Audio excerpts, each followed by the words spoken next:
there's never like, there's never a dead end. Becky92, how you doing, my brother Darren G? What the hell, have I got a new brother? Let's have a look at you, kid. Carney01, I'm sound, you know that. Your name's Carney, so I'm giving you a bit of respect because I've met a few Carneys. There's been hundreds of you, isn't there, lad? So you could be a Carney that I've met in my past.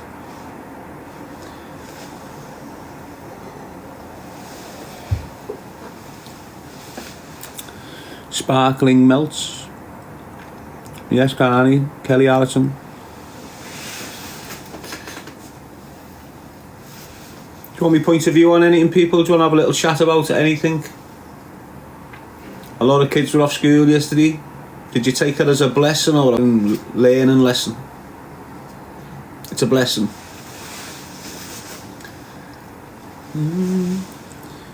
What do you think of jabs? Yeah, Smokey. Got jumped last night, mate. Did you, kid? Tyrell. What do you think about jabs? Yes, Honeybee.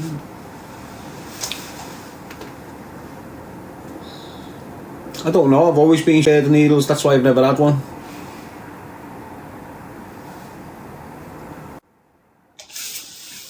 I'm not lying to you. I'll tell a lie. I've had one put in my arm when they wanted to take bloods. Never had any other needle, never had a tetanus, never had a BCG, never had a flu jab, a Hep B jab, this. I've never had none of them. Why? Because I've always been scared of needles. Which is a good thing. I haven't been a dentist since I was 11. I haven't been to a dentist since I was 11.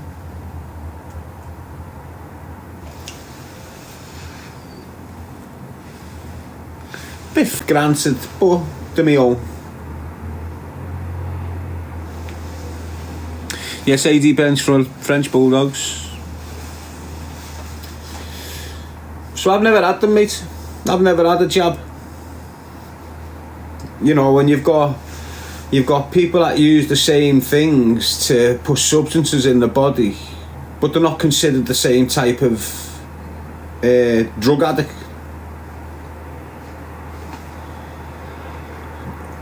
I know the substance is different, but they're still harming themselves to get this substance into the system, and that's what jabbing yourself on a regular basis is, basically self-harming. That's why I said yesterday, there's loads of things you're self-harming with, and you do it on a daily basis. You're drinking every Friday and Saturday night. You drink. Now you think, oh, it's just a way to open my mind and relax and have some fun, when in reality you're self-harming your body. It doesn't matter how you're taking what I'm saying. You might think I'm chatting, but the facts of it is alcohol is poisonous to the body, and on a Friday and Saturday you're putting it in you, and then you moan why you feel like on the Sunday, because you just poisoned yourself for 2 days.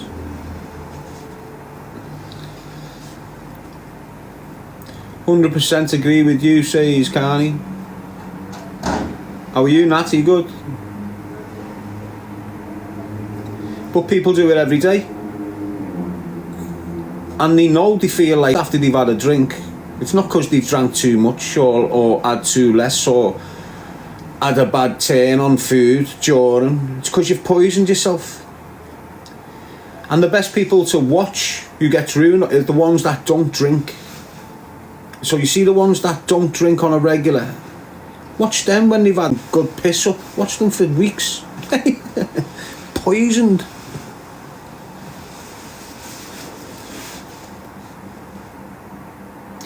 And there's loads of things, isn't it? That's what I'm saying, lad. You know, there's just loads of mad we do on a regular basis that is harming us.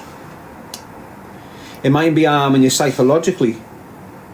Some things are, obviously, but there's some things that don't harm you psychologically. They just do you physically. But as you know, it's all connected. Your body, your mind and the soul is a trinity.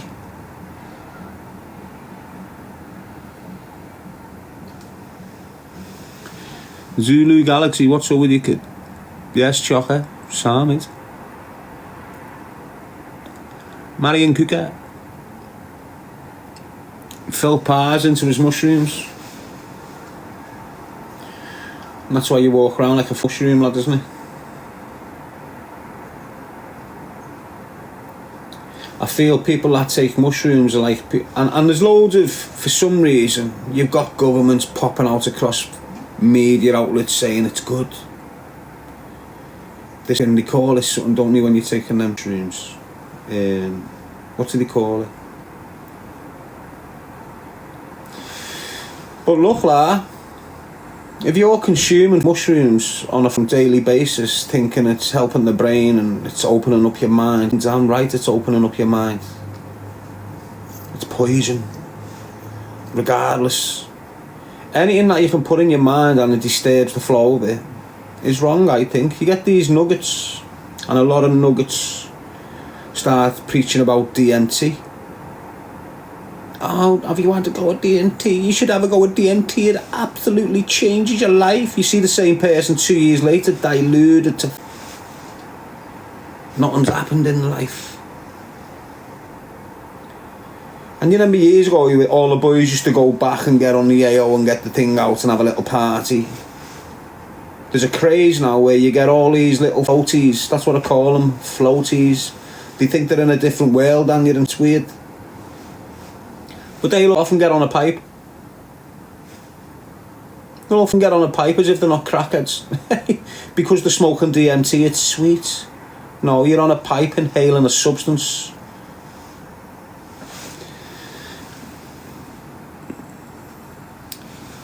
You can reach them heights without these substances, and that's the point I'm making. I've had experience in my past, and people are saying to me, "Have you had DMT? You had DMT?" I'm going, "No, I'm just here." Way. Don't know how they got there, but it weren't with any substance. And all of us have got the ability to reach into that higher level of thinking, and you don't need substances. You know what breaks that down for you to tap in?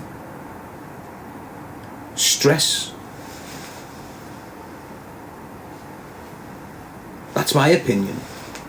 The struggle, the stress and hardship breaks the psyche down, and then it lets you think like that, lets you feel like that. That's my experience. You know, it's not read from a book. Back to the point, what do you think about jabs? You were probably on about the ones that the governments roll out in with the narrative that to safeguard your children.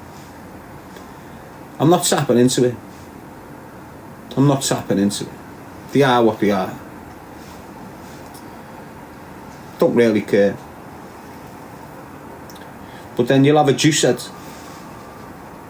that's jabbing all these substances into the backside to make them feel better, make them feel stronger. Without them, they feel weak and they don't feel strong. They feel ugly, they feel fat, they feel this, they feel that, they feel that. Now, instead of addressing them insecurities in the first place, they want to try and cheat and jump onto steroids. And that's the majority of why people go onto the steroids, to make themselves look better and feel better in whatever area they're concerned in. The only reason that boxers took steroids is so he can beat him, so he looks better and feels better. Do you understand what I'm saying?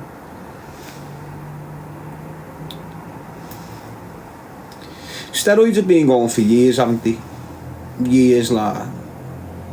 I've never touched them until I landed in prison, but I was around people who was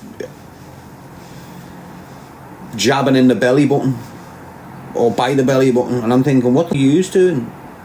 So the first person I seen injecting steroids into their body was James Taylor, Pancake Taylor. Now, it didn't matter how much size and how much steroids he was trying to put on. He just could not put it on. So the mess that he put on just made him look like a little gremlin with no neck, acne all over his back. This. So I've gone down to Pancake's, normal day, gone in, and Pancake was like a gangster porn star, if you like. You know these little drug dealers that think, oh yeah, I'm banging all boss beds, I'm a porn star. It goes to their heads, right? So you'd go into Pank's little shitty Mars council house, and then you'd step into his bedroom, and his bedroom had a full mirrored ceiling. It had a mirror on the back of the headboard. I'm just in this room thinking, what the fuck? Silk curtains, silk boudoir, silk. I'm just looking at him thinking, lad, what the f you do? He goes, you know what, lad? I'm starting to take in this growth. Do you want to get on it with me? I said, oh, lad, what you mean, growth? Let's see. And he went, and because he was making pure dough, he never just pulled like a dial out. He pulled like a big sleeve of dials out and went, got all sorts, kid. How long you been taking that for, Pank? Only 3 weeks, like, can you see the difference? He's in the mirror like that doing all this, and I'm just thinking to myself, no lad, I can't. But he's got this placebo effect going on. Do you understand? He thinks he's on it and he's getting big, and that's what it is at the end of the day. It gives you the mind strength to develop. So he's there with this big syringe, bigger than his face. Honest to God, get on that, lad. I went, whoa, something like that to his face. What do you do with that? Watch. Just turn it in his belly. I just went, what do you do, lad? Honest to God, you know, a month later, we used to go in town and have a little scream, have a buzz. You know, a month later, that buzz is gone. People are just getting weighed and cut. Why? Because we've got a crazy little juice head. That's what it was. Pancake running around the city centre doing this to Dorm and doing all this crazy. He went off his banner off the juice. And then you come off the juice and what have you got? A little Rice Krispie that's been on the sunbed now looks like a Cocoa Pop. Him and that Dylan in the gym on Great Ormond Street on the treadmill. Stinking lie, you've been taking steroids for a decade, you look like a lump. A flump with chocolate dribbled over it. Great lie. And that's the first time I've ever seen anyone injecting steroids. First and last anyway. Never seen anyone else do it. Honest to God, I just thought to myself, how are you just banging that into your belly button and it's not even hurting you? You're happy like that. Wow! I'm looking at the needle and go, whoa, don't put that in your belly. Honest to God, mate. And people can back that. You know, it's not... It is what it is. I've just told you a little experience. And the experience was with Pancake involved. But honest to God, mate, you know, you had Pancake and he couldn't scrap. He was always getting up. Always getting up. Next minute he gets a blade and goes on the steroids. Everyone's scared of him in the city. But he was still getting weighed in, weren't he? You know, off with the kids around the city. And then he'd have to be taught to violence, wouldn't he? Using weapons. You know, look at it. Anyway, it is what it is, isn't it? You know what I'm saying, people. And Liverpool is full of individuals like him. Absolutely no fight in them, but then they go on the steroids, all of a sudden they're fighting the whole world and the whole world's scared of them. It's weird. Why is he called Pancake? I think it's because his face is pancake. But I'm not too sure, lad. Because he used to have like a flat face like him. But I'm not too sure.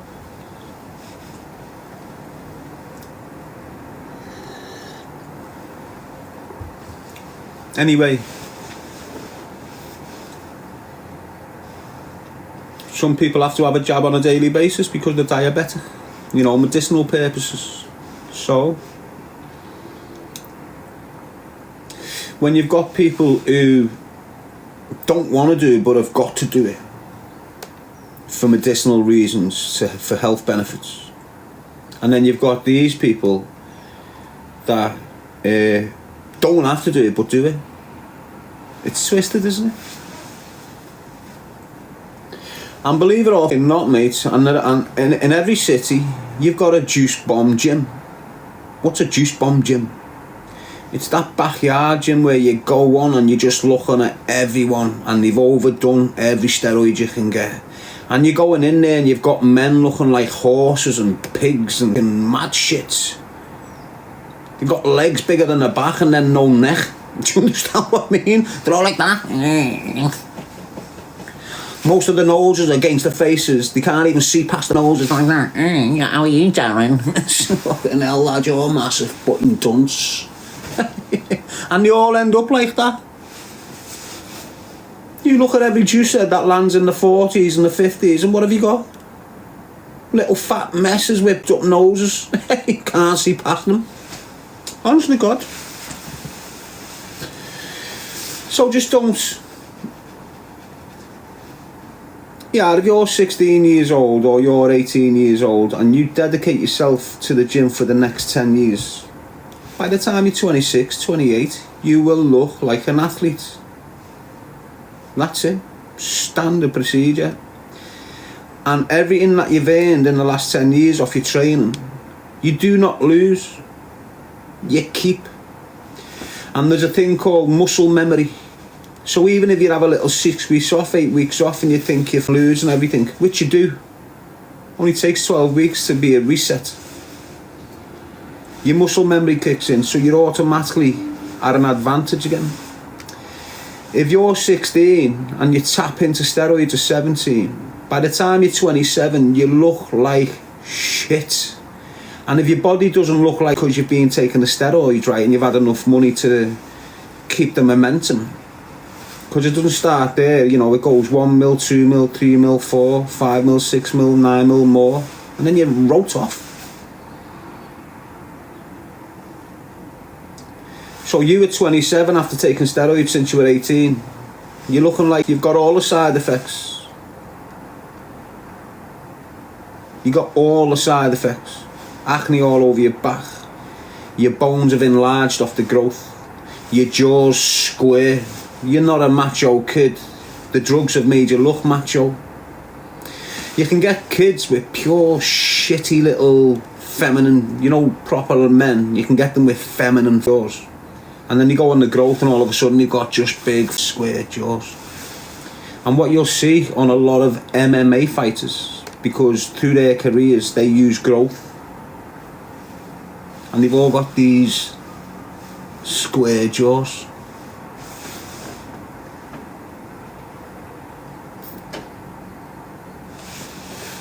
So just don't take steroids, mate. Honest to God. I know it might be like the quick way to looking good for the ladies in the summer. I know you might be a little bit insecure and a little bit whatever. But steroids are a short-term option. You know, they'll give you the short-term release of what you're dealing with. But it won't be long-term. So if you've got a life that's in a bit of a pickle and you don't really know how to get out of that pickle, but then you're looking at steroids as a way of making you feel like you're getting out of this pickle, steroids bring a whole line of problems into your life. Like, you just don't go out, buy steroids and then take steroids and it's just it's like a vitamin you're taking every morning. Do you understand? It's not like that.